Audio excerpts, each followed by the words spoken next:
just want to eat more, but I'm not gonna ASMR our audience. It's probably a good thing. Mostly ASMRing me. So, unless you want me to put that in the episodes. Crunch throughout the whole episode. I'm not adding it all though.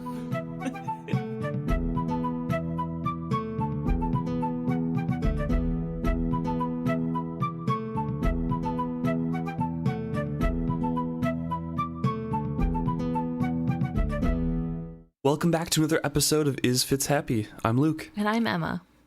We're talking about chapter 30, Dungeons, today. And the beginning part of this chapter is talking about the wit and what you should do if specifically a houndsman's boy is suspected of the wit. Some tips and tricks to weeding out any witted boy. Yeah, yes. Watch out that he, if the boy does not speak overmuch, if the hounds perk up before the boy is in sight or whine before he is left, and if the hound will leave off snuffing, turn aside from blood trail, or lie quiet at a boy's word, then be certain and hang him over water and burn the body. Yes. Because he has the wit. And then you have to get rid of all of the dogs and all of the dogs that were sired by that dog that the boy helped raise. Right. Because they're all dirtied. And they will never fear or respect another master again. Also, one of the things to look out for is if the boy will refuse to beat an unruly hound, nor will he suffer his wit hound to be sold away or used as bear bait, no matter how old the dog. He probably has the wit. Yes. Definitely not empathy for a living creature, or is just really good at commanding animals. It's the wit, 100% the wit. And also it says that a hound who has known the wit use will neither fear nor respect any other master, but is sure to turn vicious when deprived of the witted one. Yeah, because when we know with the bond, when one of your bondmates dies, you kind of go crazy, a little crazy because of the emotion, and you can feel their death. Yes. Yeah. So yes, that happens. Just a little harsh, but that pretty much describes Fitz to a T. Didn't really speak that much when he was younger. Yeah. Pretty much not at all. People were surprised when he spoke sentences to them. Right. The dogs would listen to him, and he was very good at caring for them. And Nosy would whine or, perk up anytime that Fitz was coming or going, and Barrick mentioned that. That's true, yeah. So, to be fair, these are pretty good signs overall, but looking at them, I can see how you could use it to accuse anyone naturally talented with animals, that they for sure, they're witted, might as well kill them, which is sad. Also, some of this is really hard to prove. I don't know how you would prove that just because some kid is quiet. Why would they have to prove it? They don't have to prove it later on.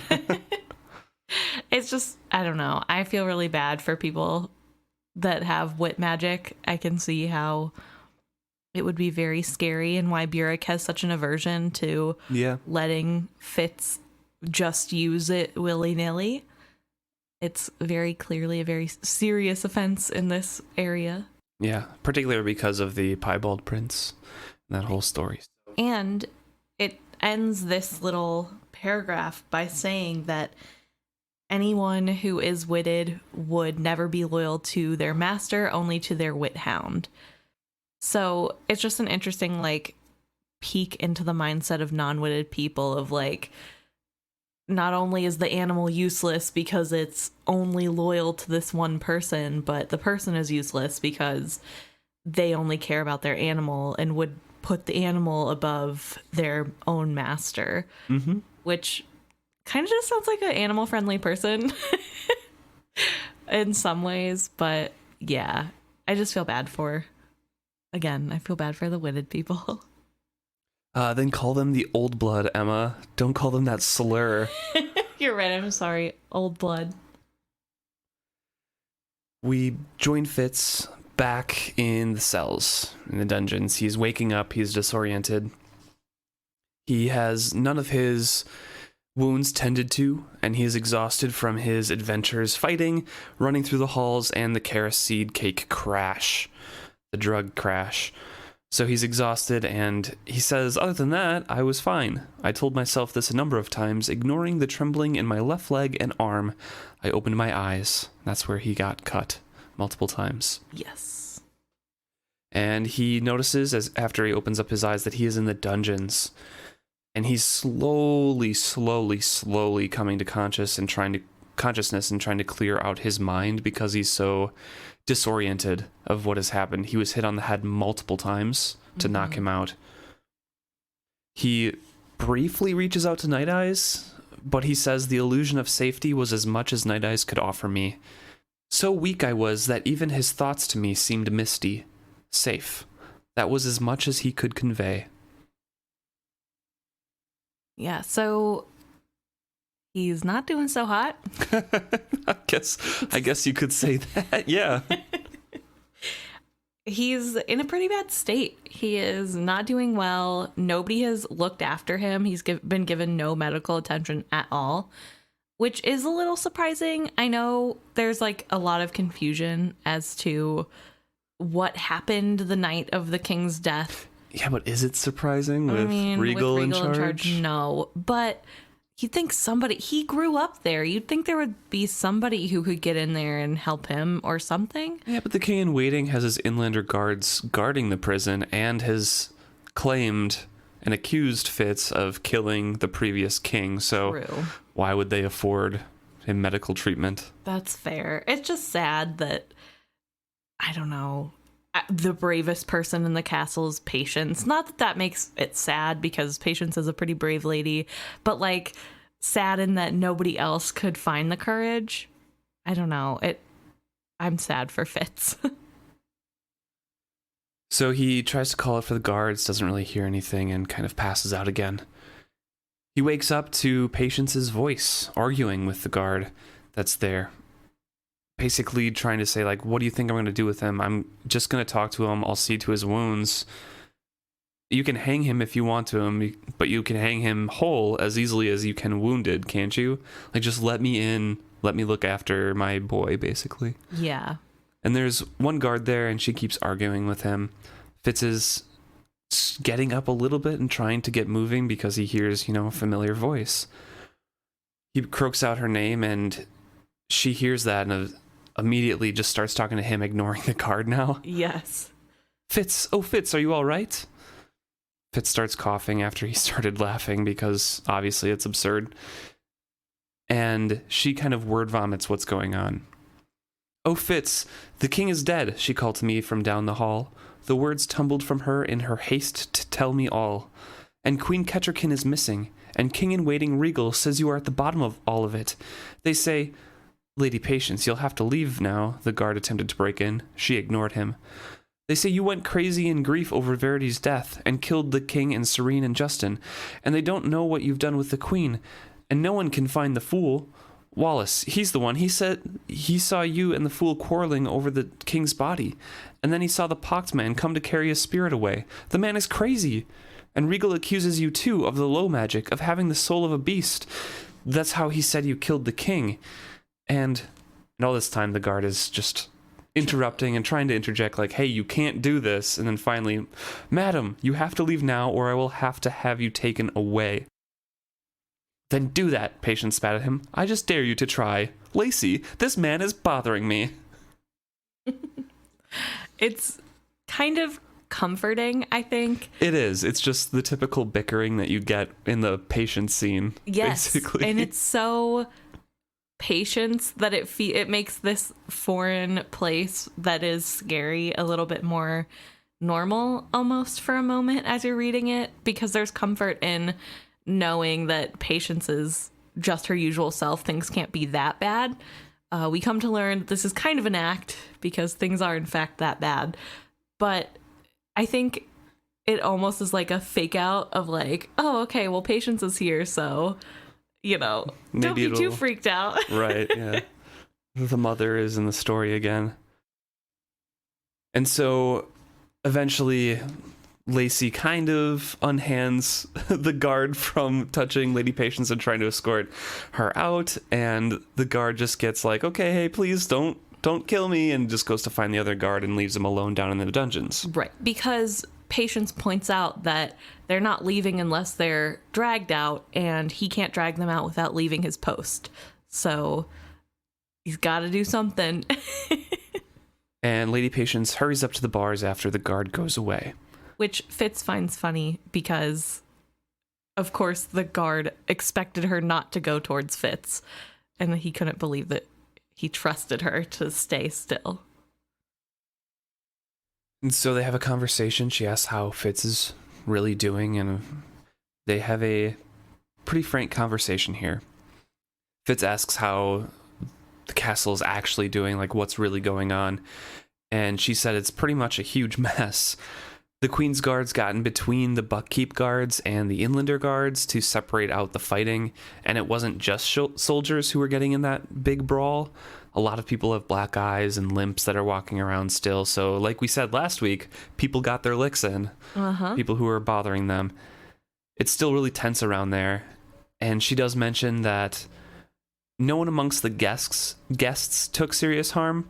Blade took about the worst injuries, they say. He went down keeping the Pharaoh men off you, cracked his ribs and blacked his eyes, did something to one of his arms. But Byrrc says he'll be all right. And with that mention, Fitz realizes that Byrrc didn't leave. So he's like, Byrrc? And she's like, yeah, he didn't get involved at all. He's fine if being ill-tempered and surly to all is fine, which for him I suppose is normal.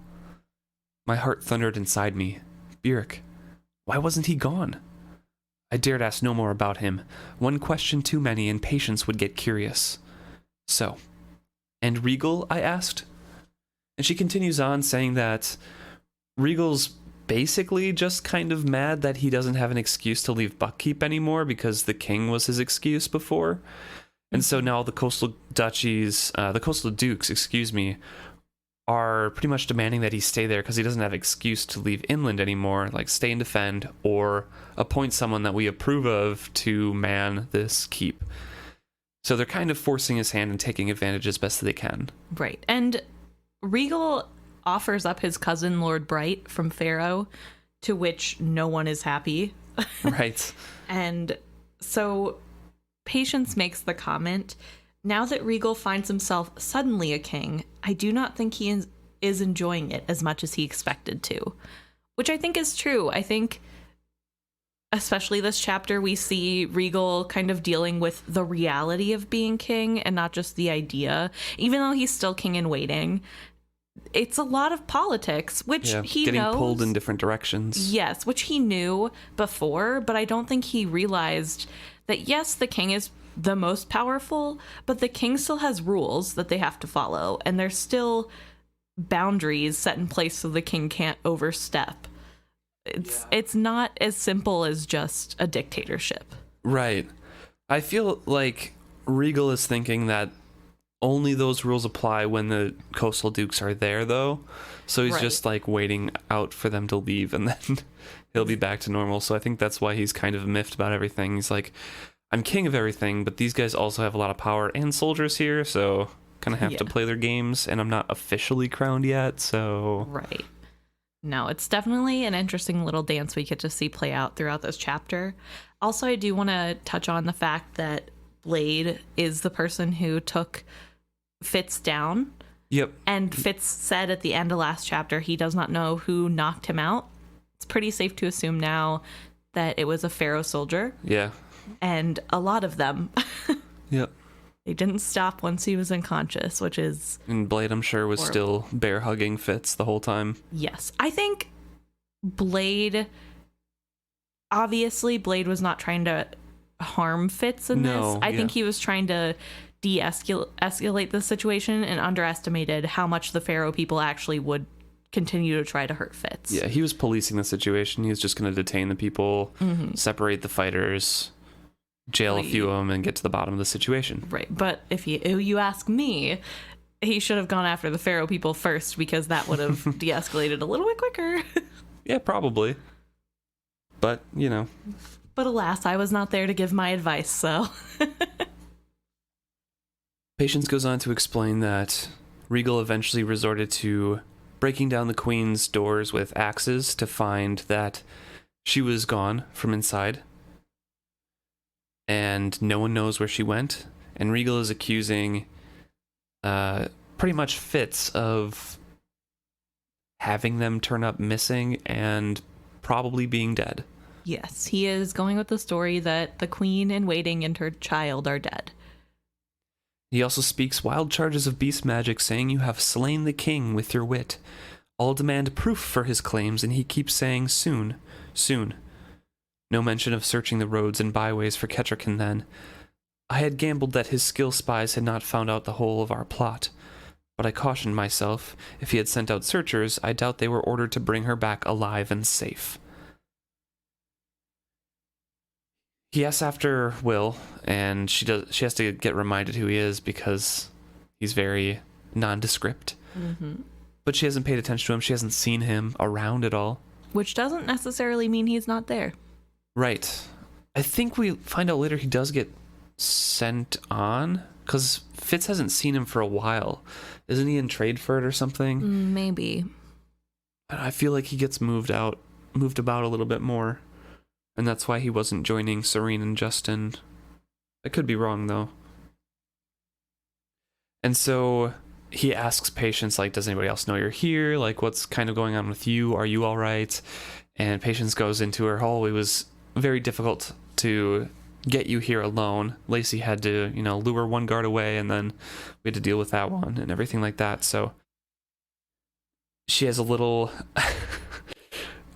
kind of bragging kind of, I don't know. I just wanted to point out that passage because it, again, in the middle of this frank and dire conversation, it feels like a little bit of Patience again. Like, oh, you put me through so much trouble. Mm-hmm. It was so difficult to do this, and it like goes off without a flaw, and she's kind of pointing out exactly what they did. And it was so hard, but she managed to do it pretty well. Of course not. This was not an easy thing to plan, Fitz. Lacey had to get an emetic into one of the guard's food, so he would leave only one on watch. Then we had to watch for him to leave. Oh, Lacey said to bring you these. She is wise, that one. Her hand went away and then came back, to fumble one and then 2 small apples through the bars. Fitz moves on to ask about his reputation. Yeah, probably a pretty pressing question. What do they say of me? She was silent for a little bit and then says that mostly they say that you're crazy. Some of them say that you were witched by the Pocked Man to bring death amongst us that night. There is some gossip that you had planned to lead a rebellion and killed Serene and Justin because they found out about it. Others, not many, agree with Regal, saying that you have the beast magic. Wallace mostly says such things. He declares the candles did not burn blue in the king's chamber until you entered it. And he says the fool was shouting that you had killed the king. But the fool is gone too. There have been so many omens of evil and so many fear now. Her voice dwindled away. I did not kill the king, I said quietly. Justin and Serene did. That is why I killed them with the king's own knife. The guards are coming back, a hiss from Lacey. Patience ignored it. But Justin and Serene weren't even... I don't have time to explain. It was done with skill. But they did, Patience, I swear it. What do they plan to do with me? It isn't decided, really. We've no time for polite lies. I actually heard her swallow. She goes on to explain that Regal wants you to hang. The only problem with his plan in this is that you can't hang royal blood. So the coastal dukes are, putting a stop to that by saying he is royal blood, to which Regal tries to deny in public. Specifically Lady Grace of Ripon, the dog lady. Yes. That he helps out earlier. That he helped save the dog of, yes. That no carrier of the Farseer blood can be put to death by sword or hanging. But yeah, he does try to deny that. Which everyone raises a shout to, because it's pretty clear that Fitz does have royal blood. It's unclear if his thought in this moment of denying Fitz was because he thinks Fitz is dirty and that chivalry wasn't royal anyway, and it's just habit, or if he's trying to get away with saying Fitz has always been a fake. And, you know, like, I don't know if there's I think he's deeper plans in this or just habit of, like, chivalry wasn't royal anyway, so Fitz doesn't have royal blood. I think it's more so not specifically of chivalry, but specifically of, like, Fitz is a bastard and he's not worthy of this, and that he wasn't recognized as a prince, probably. Plus his hatred runs pretty deep, so trying any way, in the heat of a moment, I can see trying any way to get him to hang immediately, or get any leverage of, like, I have the decision over him because he's not royal, like, he's just, we're gonna kill him. Right. Just denying that right out. Yeah.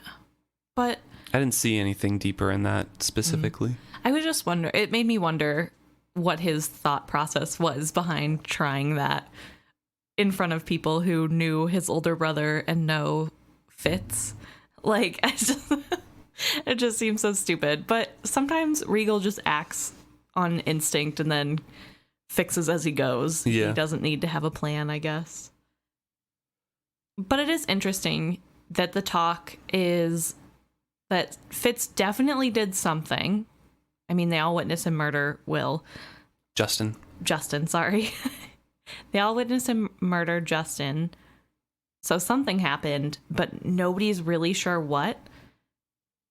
I also want to take a minute to ask you what you think Regal is waiting for. What do you mean? Regal says that he can prove that Fitz has the beast magic. He'll have it soon. We know he brings the little girl into the cell. I think that's what he's waiting for. But how does he know about her? I'm sure some of the soldiers or the people talking. I mean, I bet he had spies, or at least people on his side, and the people that went over. I'm sure. It just feels weird that, like, that's the thing. I don't know. It's an eyewitness account, I suppose. Fitz seems to think that's the nail in the coffin, too. At the end of this chapter, so. Right. Even though she's wrong in what she saw, but yes.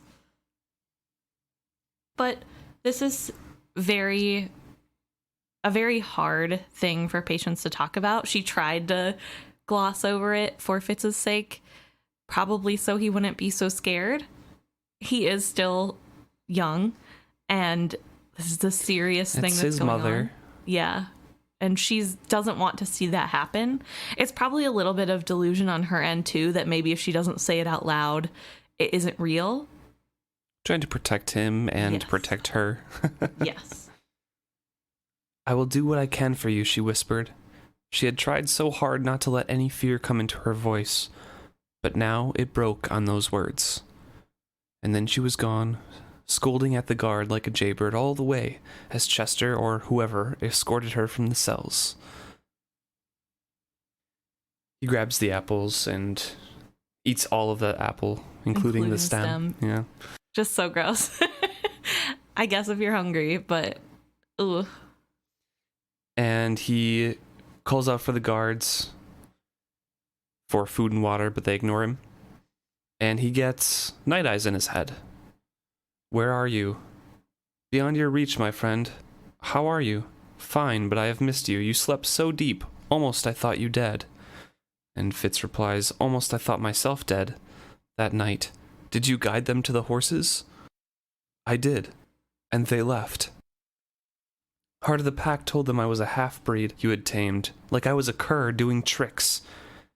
He sought to protect me, not to insult you. Why did not Heart of the Pack go with them? I do not know. What shall we do now? Wait. So he learns that Kettrican and the Fool did go to Byrrc, and they did leave on horses. Mm-hmm. So at least he knows that they are safe. And well, as far as getting away, somewhat safe. Guards bring some food, and it's just a half a loaf of bread and some water.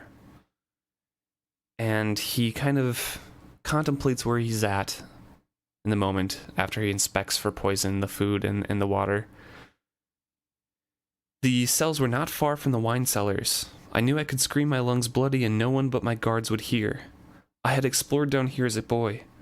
I had seldom found occupants in the cells, and even more rarely guards upon them. The swiftness of justice at Buckkeep meant there was seldom a reason to hold a prisoner for more than a few hours. Which I thought was very interesting because we know Fitz is down here for days. Mm-hmm. And that kind of comes into focus at the end of this chapter when the Dukes approach Regal about a deal. Mm-hmm. And it pretty much makes it so Regal just needs to get a confession out of Fitz. Right. And then he has his way with him. He can torture him until he gets that confession. Right. Which probably is best case scenario for Regal because he gets an excuse to torture Fitz. Right. Also, it is very interesting to point out that Buckkeep doesn't have super long waiting times to dole out justice, as it's called here. They point out that transgressions of law usually demand you pay with your life or the work of your hands, which is very interesting. I think it made me think about the Mountain Kingdom and how people at Buckkeep call them barbaric, and yet they are so black and white on their rules. You break a law, you die, or are in servitude. But just the idea that there's not like a big trial, it's presumably just the king doling, or a duke doling out justice. I mean, that's how it is most places. I suppose. Yeah, I don't know if the Mountain Kingdom, do they just bring them to the servants or no? I don't know. For punishment. I don't think we learn about their like judicial system. Yeah. But it's funny, I guess, what made me think of the Mountain Kingdom is because they're seen as barbarians. And to me, this almost feels barbaric to just like... Well, yeah, because we learn later that people. Bingtown people think that the Six Duchies are barbarians. Yes. Because they don't have glass in their windows. Mm-hmm. No, it's so funny. It's just interesting how different cultures in general can like think that they're the ones doing things right and everybody else is wrong. Yeah, it's exactly. Like funny, especially like I guess as Westerners we look and see things that are weird to us now, but very interesting. Yeah, that's true. He's contemplating. He's trying to convince himself and become happier with his mood a little bit. Mm-hmm. I tried for a while to convince myself that the queen had gotten away, I had won. After all, winning was getting what you wanted, wasn't it? Instead, I found myself thinking of how quickly King Shrewd had gone. And so he tries so hard to be like, I won, right? Like, this is winning, right? Like, mm-hmm. I did good, everyone. And yet, of course, he can't stop thinking about his own mortality, and if he was hanged, would he go as quickly as King Shrewd did? With not so much as like a whisper, just a little bubble popping? And he thinks about the future then, like what would happen? Would Verity come back, and would there be a civil war to try to unite them again? Would the Coastal Dukes even accept Verity because he had gone on some quest and eventually come back? You know, he wasn't there for them. Yeah, it's a lot to think about. And it feels like, because we know he's going to survive this, I feel comfortable saying this should be some sort of lesson to him, because last chapter, when the possibility of dying for his king was just not reality thought, he was willing to do whatever, even if that meant looking crazy and chasing the coterie members through the halls to kill them openly, because he's killing for his king and it doesn't matter, his life is on the line and he'd die happily. And now that death isn't in action, it's not a quick, swift death. This is going to be a long, drawn out process. It's a little bit more real and scary. Mm-hmm. And I wish that Fitz would learn the lesson of caution from this. Well, it lends a little bit of evidence to your thought on... We were talking about addiction last episode. Yes. And how you thought that he was more so just going into it because he's risky with his life, mm-hmm. for lack of a better explanation. And that is what happened with this. He charged headlong into something like, oh, I'm probably going to die. And he cried over it. And he went anyways. And now that he can see that death in the future and it's not of his own choosing, Yeah. it's suddenly a lot more terrifying. Right. And I'm not saying that this is like a just punishment and that he deserves to go through this to learn this lesson. No, yeah. I don't want anyone to think that. It's just because he goes through such a harsh life lesson here, I wish that it would make him learn something. But we know that he's going to continue to rush headlong into things and not really think about consequences in the long term, unfortunately. Yeah. So he has a few rough days in here, and he hears patients return a few times, turned away with food and bandages by the guards, and Fitz doesn't call out. He specifically says, I wanted her to give up, to disassociate herself from me. Which is a good thought. A little too late. Right. And also, this goes back to him not trusting anybody actually loves or cares about him. I'm sure Patience knows the risk she is putting herself in by continuously seeking after FitzChivalry. Mm-hmm. She knows what she's doing. She is an adult. She knows the consequences of the actions she is doing. And for Fitz, it feels more real, I'm sure. And maybe she doesn't quite know how far Regal would go. She doesn't remember the conversation Right. She doesn't know how far Regal can go. Right. I don't think Regal would kill her, though. Maybe. I don't know. I just feel like... Do you know how far Regal would go if No. killing her brought a closer conclusion to him being king and more secure? But I don't think it would do anything for him at any point. Maybe later in the series. But right now, I know. But even if she leapt over Fitz's body, I don't think he'd go out of her way to kill her. But it is sad that Fitz is like, well, maybe if I just stay quiet, she'll forget. Ugh, poor Fitz. Poor Patience. This whole thing makes me more sad for what's coming. yeah, I know. Ugh. Fitz lives in Night-Eye's mind for a little bit, off and on. Goes with him hunting, but that doesn't really satisfy his hunger No. or anything like that. But there was satisfaction in the gorging, he says.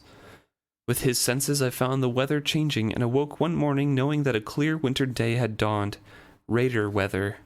The coastal dukes could not linger much longer in Buckkeep, if they had lingered at all. And with that thought, we get the meeting with Regal, 3 coastal dukes, and Fitz, and a plethora of guards behind them. Fitz remarks that Regal did not underestimate my hatred, because there are rows of soldiers armed with pikes as if ready to hold a maddened beast at bay. Yes. The first thing out of Regal's mouth after he opens the door to show the coastal duchies Fitz is, "You see him," Regal declared flatly. "He is alive and well. I have not done away with him, but know also that I have the right to. He killed a man, my servant, right in my hall, and a woman upstairs in her chamber. I have the right to his life for those crimes alone." And what's interesting here is I am sure Fitz looks real bad. Yeah, probably. He's been in this damp, cold stone room. There's nothing there. It's just stone and then a chamber pot in the corner. He's been irregularly fed, and his wounds have not been tended to. He's probably pretty dirty at this point. And Regal's like, "See, he's alive and well. He's fine." Like, you're just showing proof that you're neglecting him in a cage. I don't know how this is better, but sure. Brondy takes the lead here and says, "King-in-waiting Regal, you charge FitzChivalry killed King Shrewd using the wit," Brondy stated.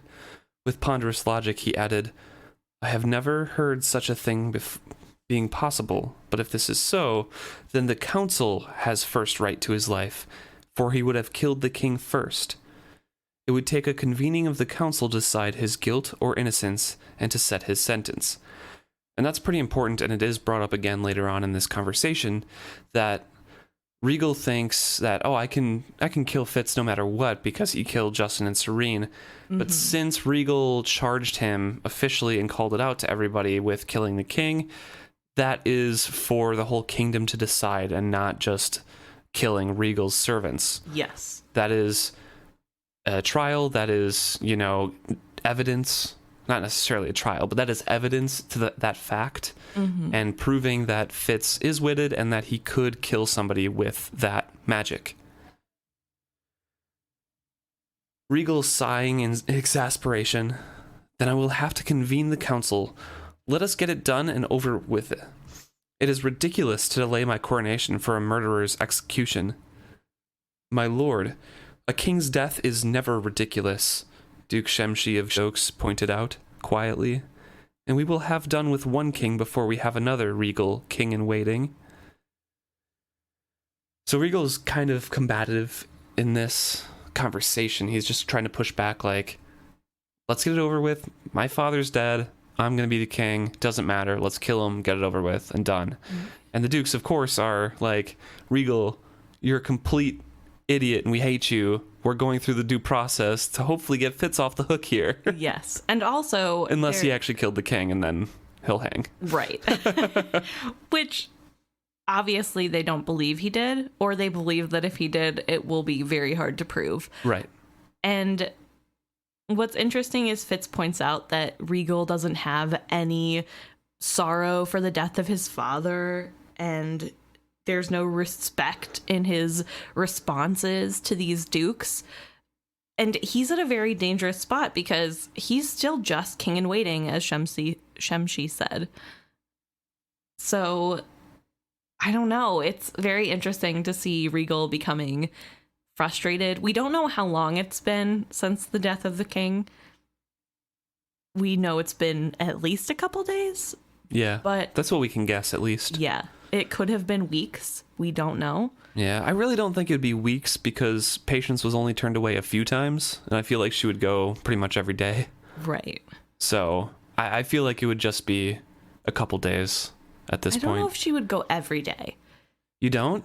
And you don't think that the Dukes would be saying, like, we need to see this guy, that he's alive still? Well, I think they would. I don't know. I think there's just so much going on. Presumably, they've already had a funeral for the king.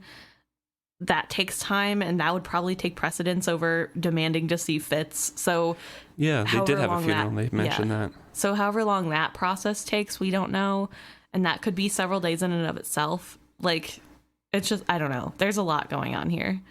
I just don't think it's been a week. I don't even think it's been a week yet. I think it's been like 4 days, 5 days max.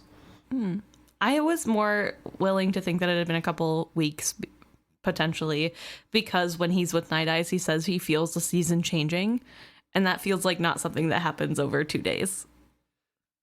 Yeah, but I think it's more so like he was talking about that before, that, you know, storms were less frequent and a big storm was coming up for that night, and then suddenly there was a clear day, and he's like, oh well, I guess it's starting to be that time. The Dukes can't stay here anymore.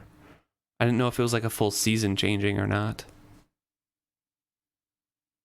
I guess just says weather changing, so that doesn't mean it's a season. It's like becoming spring, I guess. I suppose it could be longer. It just feels like with the Dukes coming only now with this offer and this trial and stuff, I don't think Regal would hold off for multiple weeks.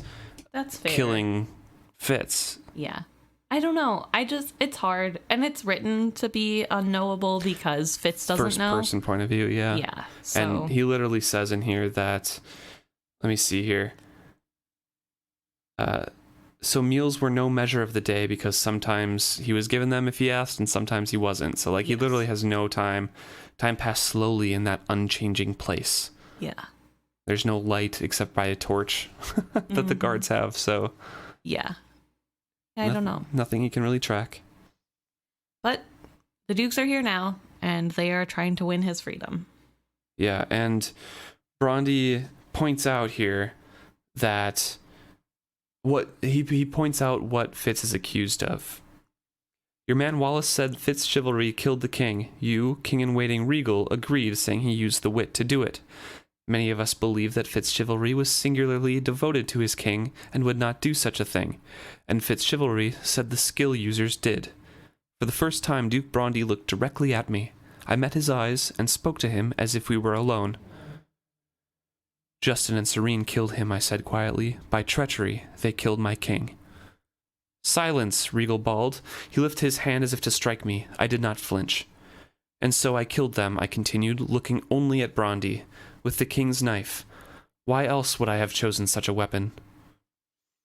Duke Kelvar of Ripon says that crazy men do strange things, you know, when they're in the heat of the battle.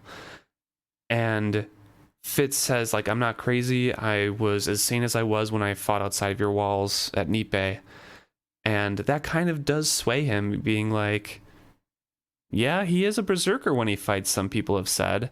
But Regal latches onto that and says, yeah, he gets crazy when he's fight. It's common talk also that he's blood on his mouth after he has fought, and that he becomes one with the animals that he was raised with. He is witted. Silence greeted this remark. The dukes exchanged glances, and when Shemshi glanced back at me, there was distaste in his look. Brondy finally answered Regal. This is a grave charge you level. Have you a witness? And I want to point out that I think Shemshi is the only one that Fitz hasn't really spoken face-to-face with before much. Right. Because Brondy he's obviously been with before for the Virago incident and Celerity correspondence. And Duke Kelvar is the husband of Lady Grace. Yes. And he spoke with him multiple times before and has helped out that kingdom, or that duchy. I'm sure Lady Grace speaks highly of him. Right. So that doesn't And hurt. spoke up for him that night that you can't, kill him by a sword or by hanging. He has Farseer blood. Yes. Yeah, and I also want to point out that Brondy is the one taking control in this situation. He's the one trying to defend Fitz the most. This is unclear if the reason being that Brondy has the most power politically. I don't know. That is cleared up in the next couple paragraphs here. Regal says, let us convene the council, and then Fitz remarks that the three dukes exchanged glances. Their eyes came back to me considering. Duke Brondy led the coast now. I was certain of it when he was the one who spoke. Right, but I'm saying, why does he get to lead? Right, like, what gives him the power? Does he have the biggest, duchy? I think they trust him the most. He's the one that approached Fitz to begin with. He is the biggest soldiery duchy, and Fitz remarks that the closest thing that we have to warriors are the Duchy of Burns. Right. Still. Didn't Queen Constance, is she from Burns? No, but she had family there, I believe. In Burns and Chokes. I think she was Chokes, and then had family amongst the nobility. So I was gonna say maybe it's her brother or something. So, I don't know. I was trying to think of it. He does have one of the bigger duchies. I did look, and the map his looks somewhat bigger.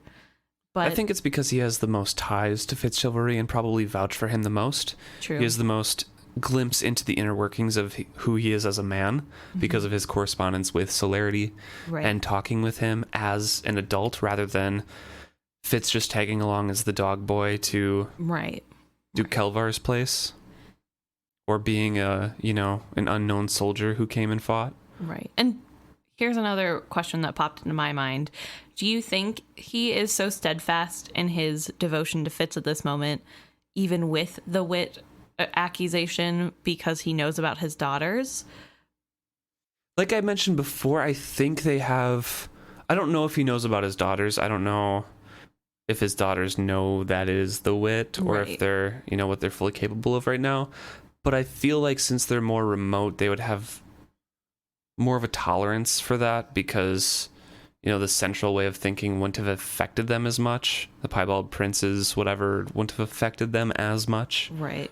They're more remote. They might be more old blood folk living up there. I don't know. Yeah. It's just interesting to me, especially because he is the one who has said, I've never heard of wit being able to kill somebody. Yeah. So he's almost admitting he knows stuff about the wit, which I'm sure all of them could do. be, right. It could just be, I've never heard those rumors. Like, I've heard rumors, but not those. Right. I don't know even if Duke Brondy is very steadfast by Fitz at this point. He is. You can tell, like, if he was not found guilty and with the offer that they give him, they would have still appointed Fitz as the head of, Buckkeep and steered them on this. But I think they are fully willing to drop him. That's fair. I mean, they want do later. Yeah, they want to keep their resistance and their duchies alive. And so it's still political in the point of that they haven't shoved everything behind Fitz. It's not out in the open. So if it still goes through, great. Original plan. If it doesn't, okay, drop him. No one knows. Yeah. Well, everybody kind of knows. Yeah, but I mean, that's their own nobles. Right. Duke Brondy led the coast now, and he was the one who spoke. King-in-waiting Regal, let us speak plainly. You have accused FitzChivalry, son of chivalry, of using the wit, the beast magic, to slay King Shrewd. This is indeed a grave charge. To satisfy us of it, we ask that you prove to us not only that he is witted, but that he can use it to do injury to another. All of us were witness that there were no marks on King Shrewd's body, no sign of a death struggle at all. Had not you raised this cry of treachery, we might have accepted that he had died of his years. Some even have whispered that you but seek an excuse to be rid of FitzChivalry. I know you have heard these rumors. I speak them aloud that we may confront them. Brondy paused as if debating with himself. He glanced once more at his peers. When neither Kelvar or Shemshi gave a sign of dissension, he cleared his throat and continued. We have a proposal, King-in-waiting Regal. Prove to us, sir, that FitzChivalry is witted, and that he used that wit to kill King Shrewd, and we will let you put him to death as you see fit. We will witness your coronation as King of 6 duchies. Further, we will accept Lord Bright as your presence in Buckkeep, and allow you to retire to your court in Tradeford. Triumph gleamed briefly on Regal's face, then suspicion masked it. And if, Duke Brondy, I do not prove this to your satisfaction? Then FitzChivalry lives, Brondy calmly decreed, and you give him stewardship of Buckkeep and the forces of Buck in your absence. All 3 coastal dukes lifted their eyes to meet Regal's. Which is a very bold plan, and they kind of back Regal into a corner, because if Regal is telling the truth, which, Regal kind of has to assume that they think he's telling the truth-ish, then he has to prove it, and then he's won everything that he wants. But if not, it's very high stakes, and it's very smart on the coastal dukes, because it doesn't leave them in a bad position either way. Right. It's either the same position that they were at with no one to lead them, and they knew that they were going to be separated anyways, or with their plan of a united 4 duchies on the coast. Yeah. No, it's super smart and big that they are backing him into this corner, because it's kind of calling his bluff. And I love that they point out, if you wouldn't have accused him of this, nobody would have thought anything of it. The king would have died of natural causes for all we knew. Mm-hmm. And now you've raised suspicion, so now we think somebody had to have killed him. And if that's the case, we need a trial. And so this is on you, Regal. And I also love that they keep calling him King-in-waiting, just rubbing it in that you're not king yet, buddy. This is treason and treachery, Regal hissed. Tensions kind of mount at that, and only Brondy remained unmoved. My lord, do you bring more charges? He asked calmly. Again, we will demand them proved. It could further delay your coronation, which I think is so badass. That was such a good line. Just like, oh, you're claiming that we're treasonous and traitors? You'll have to prove that, and it will delay your coronation again. Guess that'll be the next trial to happen, because there has to be 2 now. Yeah. Wow. Will you even get crowned at all? So Regal backs down. He's like, I spoke in haste, my dukes. There are trying times for me. And he gives him the whole line of crap that, my father just died. Clearly I'm upset. Yeah. I'm sure everyone rolls their eyes. My brother's wife and her child are missing and probably dead. And, all of this crap. And then he tries to weasel his way out of this. I will acquiesce to this bargain you set before me. I will prove FitzChivalry witted, or I will set him free. Does that satisfy you? No, my king-in-waiting, Brondy said quietly. Emphasis, Emma. Such were not the terms we set. If innocent, FitzChivalry will be set in command of Buckkeep. If you prove him guilty, we shall accept Bright. Those were our terms. And then what we've been discussing, where Regal tries to kill Fitz any way he possibly could. He says, and the deaths of Justin and Serene, valuable servants and coterie members, those deaths at least we know we may put at his door. He has admitted as much. The look Regal turned on me should have killed me right there. How deeply he must have regretted charging me with murdering Shrewd. But for Wallace's wild accusations and Regal's backing of them, he could have demanded me drowned for Justin's death. That, as everyone had witnessed, was my doing. Ironically, his own desire to vilify me was what was staving off my execution. Which is true, he was so eager to be like, he did the highest crime, and it just delays everything. Right. Well, ironically, though, this rampage of trying to dirty Fitz's name works for almost all of Fitz's life after this. True.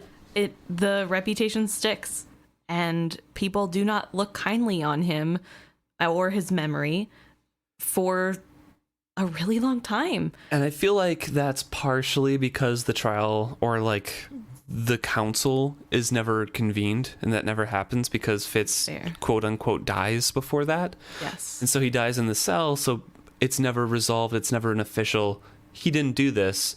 It was just the soon-to-be King Regal saying he killed King Shrewd using the wit, and then he died in the cell, so everyone's still thinking that public opinion. Right. Yeah, it's woof. Yeah. So in a way, Regal kind of wins the long game in this, but it is this misstep that leads him to not being able to kill Fitz ultimately. And Brondy does come back saying, like, for the crime of him being witted and the killer of your father, those are the only ones we'll let you hang him. As to the others, he claims that they were the ones that killed the king, so if he was not guilty of killing the king, he was probably justified in killing them, so we don't care at that point. Basically, get wrecked. And if I refuse them, Regal flared angrily. Brondy shrugged. The skies are clear, my lord. Raider weather for those of us with coasts. We must disperse to our own keeps to guard our coasts as well we may. Without the convening of the full council, you cannot crown yourself king, nor lawfully appoint a man to hold Buck in your stead. You must winter at Buckkeep, my lord, and confront the sea pirates even as we do. And again, Regal bluntly asks, am I your king or not, after saying, oh, you're using these petty laws and traditions. All to force me to your will. Yeah. Which is ironic coming from Regal. And Brondy comes back. You are not our king. Brondy pointed it out quietly but firmly. You are our king in waiting, and likely to continue waiting until these charges and this issue is resolved. He says, very well. And Regal does accept those terms and that bargain. He turned and looked at me. I knew then that he would not keep his word. I knew I would die in this cell. That sick and sudden knowledge of my own death blackened the edges of my vision, set me swaying on my feet. I felt I had taken 2 steps back from life. A coldness crept up inside me. They're agreed, and Brondy turns to FitzChivalry and asks him if he's treated well there.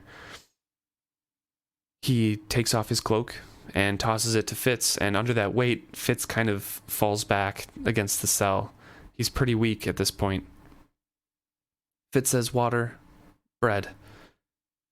I looked down at the heavy wool garment. Thank you, I said more quietly. And eventually they are trying to give him a few creature comforts. They're like, hey, why can't you put some straw in here? And the other Duke is saying, like, just give him marching rations. No one can say you pampered him. But at the same time, you'll have a healthy man at trial, so... Right. Because this happens because Regal is angry and trying to act like he has it better than most people do. Who cares that it's so bad? It doesn't matter if he's prisoner. He's got to be alive for a trial, which is the whole point. Regal doesn't want him alive for trial. And Fitz knows when listening to this conversation that nothing's going to change. He's not going to get straw put in or more food. He'll probably still get the same water and bread that he's always gotten. They close the door, they walk away, and he's still scared because Fitz thinks of calling out, of telling them all the Dukes, that Regal would not let me live, that he would find a way to kill me here, but he doesn't because they wouldn't have believed him. They still did not fear Regal as they needed to. So Fitz is secure in his knowledge that he is going to die in these dungeons, and he is right. Regal is going to make his best attempt to get a confession out of him first because he would want that spectacle. But that doesn't work, so in the next few chapters, he just continues on with no point to it. Right. And he does end up dying here, brought back to life later, but he will die in this. And it's sad to think about the conditions in which he is going to be forced through. I also feel bad for him because if he did yell after the Dukes and say, Regal's crazy, he's gonna kill me, that would probably look pretty bad considering people are already saying that he probably lost his mind. Right. And make him look even more crazy. So really, Regal's doing pretty well. He's backed into a corner for this, but he can use it to his advantage. He's used to twisting things to get his own way. And I mean, really, all Regal knows now is that he made the right choice in making sure the Coastal Dukes were attacked and letting their people die with making deals with the pale woman. I can never remember her name. But he probably feels vindicated in that decision because clearly they hate him. Instead of looking at it, reflecting on his own misdeeds, I'm sure, thinking, he's right. Justified. The knowledge of my death once more filled me. Once again, I thought I might faint. I pushed at it, vaguely repelling at my own thoughts of how Regal might choose to kill me. There were so many ways. He remembers the little pack in his sleeve of the poison that he prepared for Wallace, but decides against using it. If it was a quick death, he said he might use that. Right. But this was meant to be drawn out and long and painful and kind of torturous in its own right. So he's like, later it might become preferable to whatever Regal offered, but for now, no. There was no comfort in that thought. And so he falls asleep and wakes up later to what he thinks is Chade talking to him from his dream, but it's in real life. Right. Chade's urgent voice had been pleading with me. I sat up slowly. The cadence and tone of the muffled voice definitely was Chade's. It seemed fainter when I sat up. I lay down again. Now it was louder, but I still couldn't pick out the words. So he starts shouting, I can't understand you, and Chade's voice pauses and resumes more excitedly, kind of in a questioning tone, and a little bit louder. Chade doesn't get louder at all, but Fitz does, and he yells eventually, I can't understand you, and the guard comes by. So Fitz obviously has to just kind of ignore it, because he can't understand Chade, so he's just like plays off, oh, it was a bad dream, I was shouting because of a bad dream. Right. Which, he starts off the sequence by feeling like Chade had just been lecturing him for not paying attention, so that kind of seems to me like he could almost understand the words, but maybe just in the anxiousness of trying to figure out where Chade is, he's not like able to focus or something. I'm not really sure. Could be that. It could be just a dream, and Chade's voice in the real life triggered memories from... Right. Fair enough. every single time he was with Chade, lecturing on him on not paying attention. It could be either one. But also, is this Chade coming from the walls of the... I think so, yeah. Because I ask this because later in the final series, I believe, he is sneaking down to the dungeons because one of the walls in the basement has a skill stone. Yeah, skill stone that leads directly to the tower in Kelsingra, I believe. To Eslevjal. Eslevjal. Thank you. So is that how he gets there? Probably. Through his passageways, yeah. Interesting little details. Fitz lays back, goes back to sleep. After the inland guard has made comment that it's hard to imagine what dream could be worse than waking up for him. Fitz kind of agrees with that. Yeah. Again, he says, I was going to have to die here. At least let it be because I had aided the queen's escape. And he starts to wonder how far she had gotten on her journey, thought of the fool and wonder how well he was withstanding the journey. He forbade himself to wonder why Burek was not with them. Instead, I thought of Molly. I must have drowsed, for I saw her. And this is where he goes into that skill trance and actually is with her at this point. She is going up a hill with buckets on her arms of water, heading towards a tumble-down cottage snowbanked against its walls. She stopped and set her water buckets down at the door and stood looking out over the sea. And that's why I think it was only a few days or maybe a week, because there's still snow on the cottage there. Right. It's just the storms seem to have passed, so I don't know. Maybe it's the beginning of spring. Could be, yeah. She frowned at the fair weather and the light wind that only tipped the waves with white. The wind lifted her thick hair just as I used to, and slid its hand along the curve of her warm neck and jaw. Her eyes went suddenly wide, then tears brimmed them. No, she said aloud. No, I won't think of you any more. No. She stooped and lifted the heavy buckets and went into the cottage. She shut the door firmly behind her. The wind blew past it. The roof was poorly thatched. The wind blew harder, and I let it carry me away. So this is really Molly in real time. Yep. He is scaling at the moment. Do you think he was brought to her because of Nettle? Unborn Nettle? Potentially, and I think that's what we get later on. We see Molly through Nettle's eyes, but this, I think, is just him skilling, because he contacts Verity and they talk. Verity says that only illness or distress or, whatever breaks down the walls enough for you to skill, and he says he thinks of Molly right before he falls asleep, so I think it just brought him that way. And so he follows that wind, and eventually he's aware that there's a thicker stream below him. I thought of diving deeper down into the main flow of it, where it could sweep me away entirely, right out of myself and all my petty worries. I trailed my hands in that deeper current, swift and heavy as a moving river. It tugged at me. I'd stand back from that if I were you. Would you? I let Verity consider my situation for a moment. Perhaps not, he replied grimly. So he says that I should have figured, because only extreme duress could break down your walls to skill. They were both silent for a little bit, and then, all of a sudden, so, my father is dead.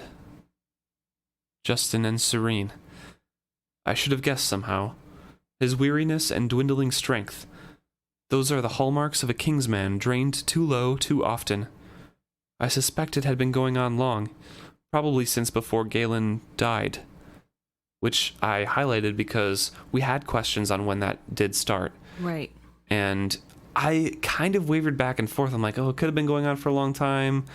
Maybe it was sooner. But I think you always kind of stated that it had been going on for probably a while. Right. Which makes sense, because Verity says here that only he, Galen, could have conceived such a thing, let alone devised a way to do it.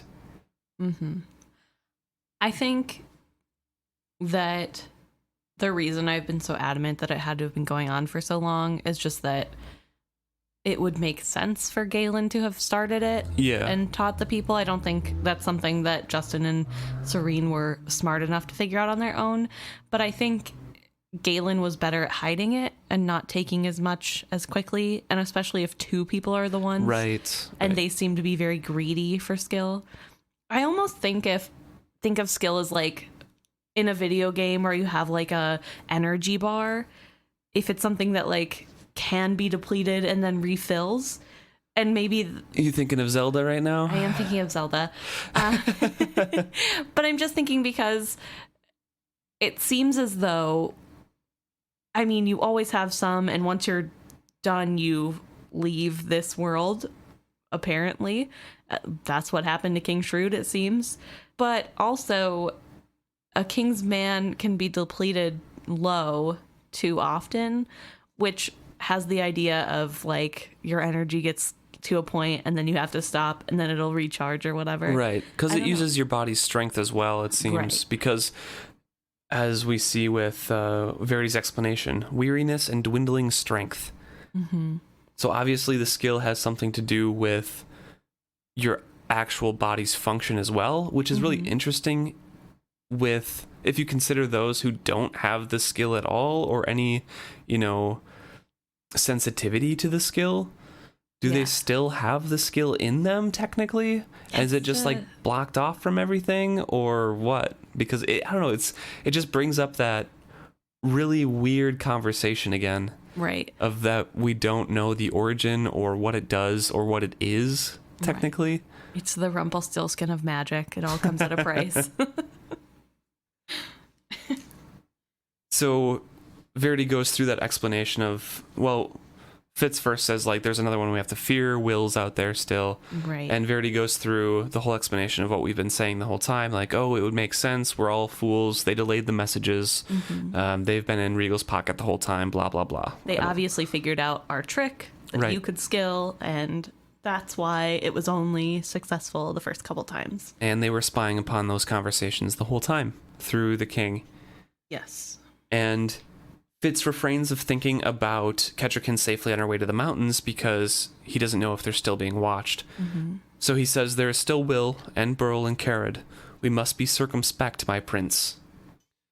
Verity responds that I shall, and you know the depths of my thanks. Perhaps we paid highly, but what we bought was worth it, to me at least. To me also. I sense the weariness in him and the resignation.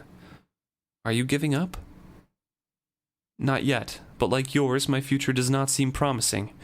The others are all dead or fled. I will go on. He says he's extremely tired, and Fitz digs deep to try to read Verity a little bit more. Try to see what's really going on, and he can sense that he's in a cold area with an injury that makes it difficult to breathe, so probably a broken rib or bruised rib or something like that. He can sense his aloneness and the pain of knowing that those who had died so far from home, and for him.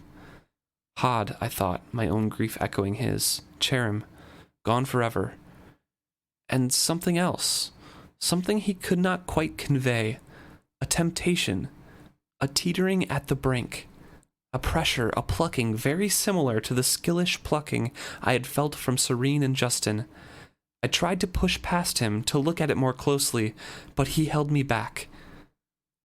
Some dangers become more dangerous when confronted, he warned me. This is one of them, but I am sure it is the path I must follow if I am to find the Elderlings. And he's jolted out of his reverie after that. Yes. So, this is a rough time for Verity. A lot of people have died under his watch. And he's not even sure what he's doing anymore. It almost seems like a lost boy, like a child at this point where he knows he's doing what he's supposed to do. He knows he's going the right way, but there's this weariness of, I don't know what to do when I get there. I don't know what's left to give. Yeah. And he just lost his father. It's all very sad. What do you think the plucking is? The skill road. Me too.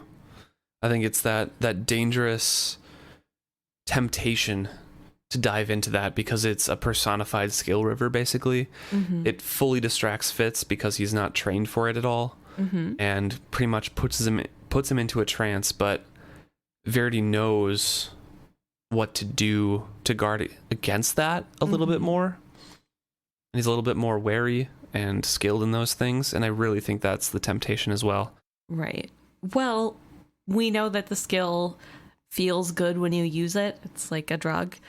And being that close all by yourself to this road that is basically emanating the feel-good drug 24/7 would be very hard to resist the temptation of. Yeah, I'm going to talk about it more next book, but like, can't we just take a moment to celebrate how cool Verity is and how strong he is in like his convictions and determination and skill? Because man, he goes through everything that Fitz goes through on the travels, and he does it alone, and he's fine. And then he carves a full dragon by himself until the very end when he gets a little help. Like, oof. Also, I would like to point out that not only does he do it alone, but he does it facing the death of people he cares about. And injured. Including his father, and injured. And this is after years of wasting away from the skill. And probably his closest friend, Cherim. Yeah, that's He was true. his, like, valet for... Forever. Forever, and since Chivalry died, he was probably his closest friend. Yeah. So he's really, really a strong person. I do think that I sometimes forget how powerful Verity is, because he is constantly compared to his brother, and the disappointment that the King Shrewd feels towards Verity being king in waiting is so evident and makes him such a mopey character that it's super easy to forget that he's actually very strong and very capable. He just wasn't in a role that he was good at. Yeah. I mean, King Shrewd does say that Verity was the strongest out of all of their family. Strongest that he's seen, so stronger than King, was it Bounty as well? Yeah. Shrewd's dad. So obviously he has the strength. He just doesn't have the delicate touch. Yeah, he would have to be super strong. He's been taking elf bark for forever. Yeah, I know. And still deterring the raiders. It's crazy. He's insanely powerful, and he deserves a little bit more credit than he gets, I think. So what breaks him out of his Fitz's reverie and that skilling contact is Regal and a guard and a little girl. Regal asks the girl, "Is that him?" And she says, "Yes, sir, Lord Prince, King, sir. That's him. I went to the well that morning. Had to have water or the baby would die, just as sure as if the raiders killed him. And it had been quiet a while, all Nighteye as quiet as the dead. So I went to the well in the early morning, creeping like through the mist, sir. Then there was this wolf there, right by the well, and he starts up and stares at me. And the wind moves the mist, and the wolf is gone. He's a man now. That man, sir, your majesty king." She continued to stare at me wide-eyed. I recalled her now. The morning after the battle for Nighteye and Bagard. Nighteye and I had paused to rest by the well. I recalled how he had jostled me awake as he fled at the girl's approach.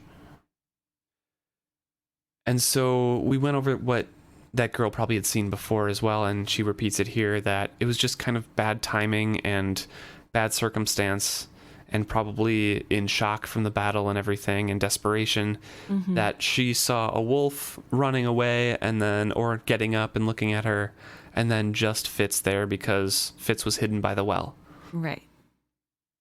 Yeah, and I mean, it is foggy that day, and I'm sure she looked around to see if anybody else was there. So she probably took her eyes off Nighteye's when he ran away.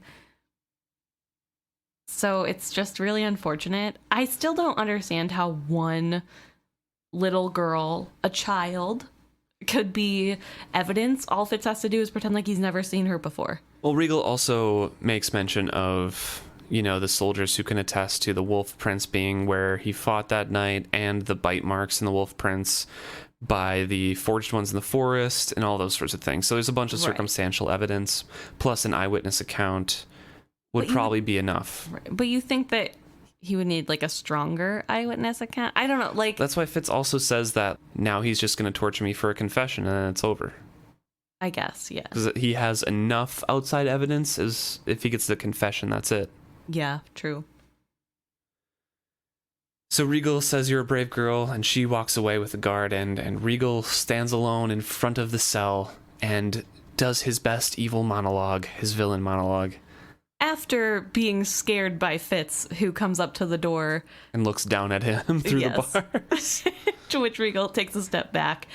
And I think that anger sparks him to evil monologue. Yeah, he says, you were so gullible, such a fool. You and all your foolish plottings. I knew all of them. All of them, bastard. All of your little chats with our queen, the Tower Garden bribes to turn Brondy against me, even her plans to leave Buckkeep. Take warm things, you told her. The king will go with you. He stood on tiptoe to be sure I could see his smile. She left with neither, bastard. Not the king, nor the warm things she packed. He paused. Not even a horse. His voice caressed the last words as if he had been saving them for a long time. He watched my face avidly. I suddenly knew myself for 9 kinds of a fool. Rosemary. Sweet, sleepy child, always nodding off in a corner. So bright one could trust her with any errand. So young one forgot she was even there. Yet I should have known. I was no older when Chade had first begun to teach me my trade. I felt ill, and it must have shown on my face. I could not recall what I had or had not said in front of her. I had no way of knowing what secrets Kettrikin had confided over the little dark curly head. What talks with Verity had she witnessed? What chats with Patience? The queen and the fool were missing. That only I knew for certain. Had they ever gotten out of Buckkeep alive? Regal was grinning, well satisfied with himself. The barred door between us was the only thing that kept my promise to Shrewd intact. He left, still grinning. Regal says that, or Fitz in his mind says that Regal has the proof that he had the wit. The neat bay girl was the binding knot for that. All that remained now was for him to torture from me a confession that I had killed King Shrewd. He had plenty of time for that. However much time as it would take, he had. Verity had been right. Regal had won. So his last, paragraph of him saying, oh no, did they even get out of the castle alive? He knows they did. He talked to Nighteye, but he's been in here. He's malnourished. He's weak. He's injured. So he doesn't remember that Nighteye told him, yeah, I led them to Burek and the horses and they left. Mm-hmm. So right. He should get that in his head a little bit. Right. And also, if they were dead and Regal knew for sure they were dead, he would have bragged that they were dead. Right. He's sure that he's won at this point. He would not hold back. But also, I do want to back up a little because we have a lot to unpack with what just happened. That was a big wall of text. It's interesting to see how Regal is thinking of this situation. He's been planning this since the mountains, since they've come back from the mountains, basically. Probably since before then, but he points out that Fitz thought he was so smart because he had Verity's protection, as though that should have been the only thing Fitz thought he had. Not King Shrewd to protect him, which is interesting because when they came back from the mountain, King Shrewd was still kind of himself. He was starting to go, but he was still lucid half the days. Right, yeah. He was bedridden and in pain, but yeah. And then what I found very interesting was how he says that King Kettrikin had planned to turn Brondy against him with the bribe in the tower. That's such an interesting thing to me, because that's not at all what this was, first of all. But second of all... Regal sees it that way, of course. Of course he sees it that way, but I don't understand why it would matter, why he thinks that it would be that hard to convince them to turn away from Regal anyway, because he has been a horrible person to them. Why would they like him anyway? Why would they support him in for any reason with how horrible he has been to them? Just because he's royalty doesn't mean they have to follow him. they can still fight against his rule. So it's like weird to me that he's like, clearly it was a plot to get them to not like me anymore. Because he's just bragging. He's like, I knew all of your trying to do this, but it was all futile. I guess. It just seems odd that, like, he thought there would even be a need to turn them against him. Clearly, he does not have their favor. He doesn't care either. I think he's literally just rubbing it in Fitz's face that I knew everything that you tried to do, but it doesn't matter because I knew already. Right. But also I do feel bad that, like, Fitz is so shocked about Rosemary, and maybe the negative feelings he harbors for her stems from the upcoming torture that he receives, because it is kind of her fault. If she hadn't been there, he wouldn't have been able to know as much. He still would have known some things because he had his skill coterie listening in. So it still would not have been fully secret. I think it's some guilt towards himself as well, expressing it in anger towards Rosemary, because if he had caught her or thought of her, none of it wouldn't have gone as badly as it did either. So right. I think it's just kind of ashamed at himself as well. Right. But also, just quick question. What does Regal think happened to the Queen and the Fool? Does he just not care and assume they're going to freeze to death on their way to the mountains, or he doesn't know that they're going to the mountains? He just knows they're going somewhere cold, which is the mountains. Well, it's winter, I guess. So he doesn't know that it's the mountains. I guess. It could be Burns. That's fair north. Enough. That's fair. I guess it just, like, felt weird to me that, like, he's like, well, they don't have any warm clothes or horses, and we still haven't found them, and it's been several days, probably at least a week at this point, because this is probably a day or two after the Dukes have been there. So it's in at least a week. We still haven't found them, and they're presumably on foot. But I clearly undermined all of your plans. I mean, doesn't even matter, really, if they were alive. Well, because then Regal does what Chade said he would, and he just, like, once he's the king, he can do whatever he wants. He can prevent them from coming back in, and then it doesn't matter. Like, he's still king. Right, but so I don't know if he cares. He knows they're still alive, so, like, I don't know if he cares. You know, I just don't think, like, I think he is so in his head about, like, I am truly victorious here. Smartest person alive. Yeah, clearly. that nothing can really get to me right now. Everything else is just an inconvenience. Yeah, they're forcing me to do this council thing, but I'm going to make you die either way. It doesn't matter. It's just dragging this out, which is annoying to me, which is why he's angry. I don't even, like, if he finds out Ketcherkin's alive, he'll just send an assassin, like, oh, this is just a usurper who's pretending to be her and not the actual child. They died a long time ago, and then she'll die from his assassin, and that'll be that. That's fair. I think he's just so delusional and narcissistic and in his own head with self-importance that he can't see any other way that this is going down. Fair. I don't know. It's just frustrating to watch. And also I'm mad that Fitz didn't get any good quips in. Like, I don't know. It's just frustrating. You just want I wish that, nice like, little witty one-liner. Yeah, it's like at least one thing. Like, I mean, he did get Regal to step back even though there's a door in between them. So clearly Regal is a little scared of Fitz. And also super short, ? Like, same size as Patience, because Patience couldn't even see at the window, and Regal stands on his tiptoes to show Fitz he's smiling. I think Regal can see in, so he's taller than Patience. Patience literally had to only put her hand up so she could touch Fitz's hand. But Regal can look in, but tiptoes to see his smile. So I think he is taller, but, like, barely. There's, like, a head's difference. Like, Patience is 2 heads taller than Chivalry, or than FitzChivalry. Regal's in between them.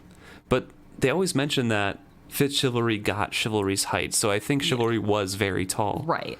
And I'm not trying to, like, make fun of Regal's height. Like, the height does not determine the type of man, it's just kind by of any means.